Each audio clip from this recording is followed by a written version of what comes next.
Olá, galera, tudo bem? Aqui é o professor Bruno Oliveira. Estamos de volta aos estudos da Lei 9784, que regula o processo administrativo federal.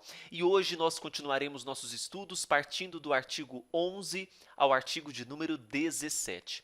O artigo 11 tem uma temática muito interessante, que fala sobre a competência sendo irrenunciável. Então, uma vez que eu tenho uma competência para exercer determinada matéria, eu não posso renunciar definitivamente, a própria palavra renúncia já é definitiva, esta competência.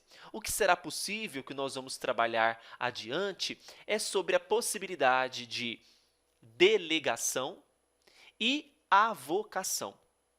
Delegar é levar para alguém determinada competência, enquanto avocar é trazer para si. O artigo 11 fala que a competência ela é irrenunciável e se exerce pelos órgãos administrativos a que foi atribuída como própria, exceto os casos de delegação e avocação, que são legalmente admitidos. Então, a competência ela é irrenunciável, a renúncia, que é definitiva, não é possível, mas eu posso delegar ou até mesmo avocar determinadas competências. O artigo 12 trata sobre essa delegação. E ele vai dizer que um órgão administrativo e o seu titular poderão, se não houver impedimento legal, delegar parte da sua competência a outros órgãos ou titulares, ainda que estes não lhe sejam hierarquicamente subordinados, quando for conveniente, em razão de circunstâncias de índole técnica, social, econômica, jurídica ou territorial. Então veja que nós temos aqui as razões possíveis pelas quais eu posso delegar parcialmente uma competência, seja uma delegação de índole técnica, seja uma delegação por índole social, econômica, jurídica ou até mesmo territorial. Quando eu delego, eu estou observando muito também a eficiência. Às vezes eu não consigo resolver todos os casos que estão incumbidos, que eu resolva, e quando eu delego, eu estou desconcentrando atividades, eu estou levando atividades para um terceiro, que não precisa ser hierarquicamente subordinado. Com isso, eu trabalho muito com a celeridade em todos os processos administrativos. O disposto no caput deste artigo aplica-se à delegação de competência dos órgãos colegiados aos respectivos presidentes. Então, eu posso ter aqui delegação dos órgãos colegiados aos presidentes. Essa parte de delegação também se aplica a essa modalidade de delegação de competência de órgãos colegiados aos respectivos presidentes. A pergunta que sempre é feita e cai em praticamente todas as provas é sobre o que pode ser objeto de delegação. O artigo 13 ele despenca nas provas e nos mostra as indelegabilidades. Quais são, então, os objetos que não podem ser delegados? Por exemplo, edição de atos de caráter normativo, decisão de recursos administrativos e as matérias exclusivas, de competência exclusiva de órgão ou autoridade. Então vamos, edição de atos de caráter normativo, decisão de recursos administrativos e matérias de competência exclusiva do órgão ou autoridade.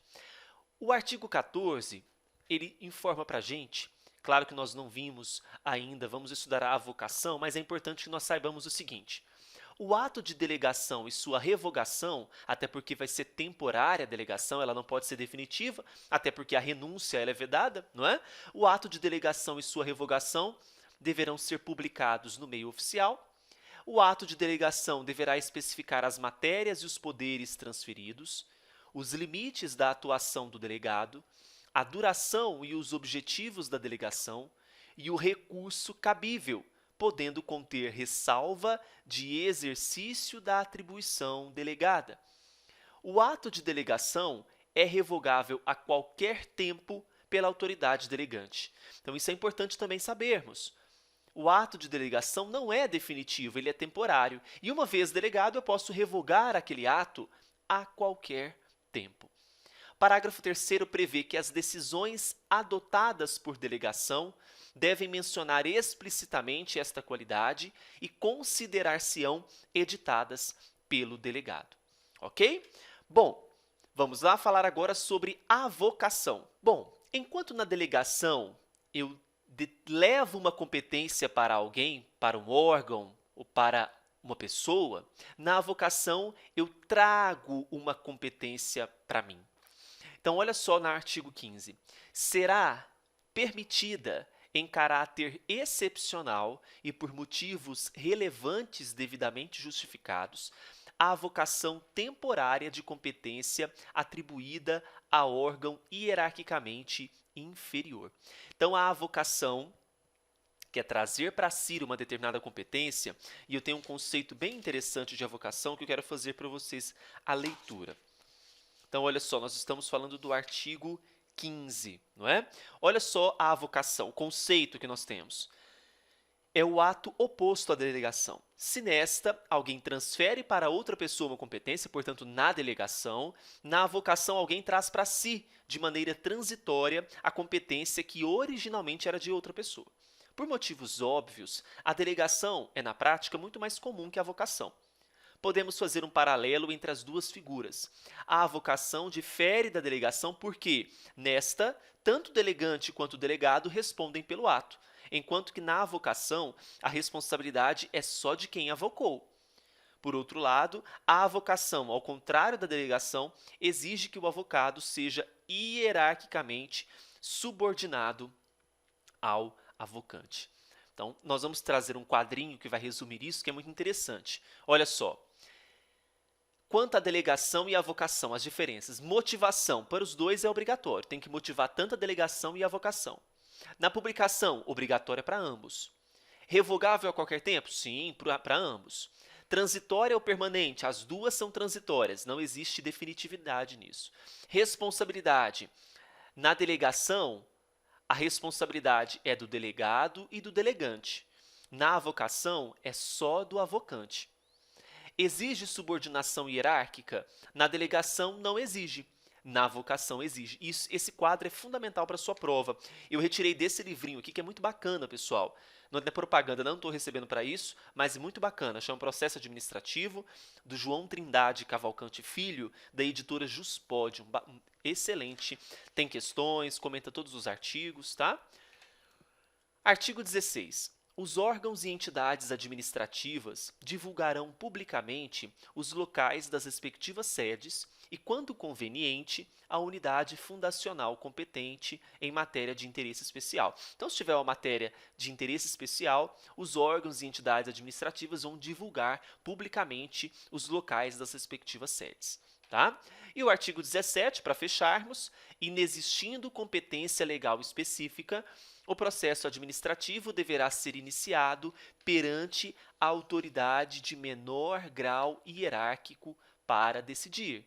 Então, se não tem uma competência legal específica determinada por lei, onde que vai começar o processo administrativo? Perante a autoridade de menor grau hierárquico para decidir. Não tem necessidade de eu jogar, por exemplo, para um corregedor geral, se eu tenho uma autoridade inferior, de menor grau, que consegue decidir aquele caso. Vamos ser mais céleres e menos burocráticos, ok? Então, nós fechamos os artigos 11 ao 17. Convido a todos para adquirir o curso de 80 questões comentadas da Lei 9784. Está disponível no meu site, eleitoralcombruno.com.br. Todas as aulas já estão disponíveis por apenas R$ 30. Bons estudos e até breve, pessoal!